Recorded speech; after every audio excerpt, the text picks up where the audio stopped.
Om Namah Shivaya. Om Namah Shivaya. Om Namah Shivaya. Om Namah Shivaya. Om Namah Shivaya.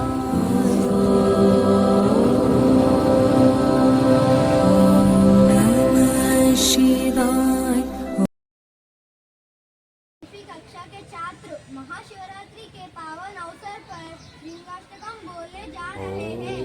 Lingashtakam ब्रह्ममुरारी सुराचित लिंगम निर्मल भाषित शोभित लिंगम जन्मज दुःख विनाशन लिंगम तत्प्रणमामि सदा शिवलिंगम देवमुनि प्रवराचितलिंगं कामदहनुकरुणाकरलिंगं रावणदर्पविनाशनलिंगं तत्प्रणमामि सदा शिवलिंगं सर्वसुगन्धसुलेपितलिंगं बुद्धिविवर्धनकारणलिंगं सिद्धसुरासुरवन्दितलिंगं तत्प्रणमामि सदा शिवलिंगं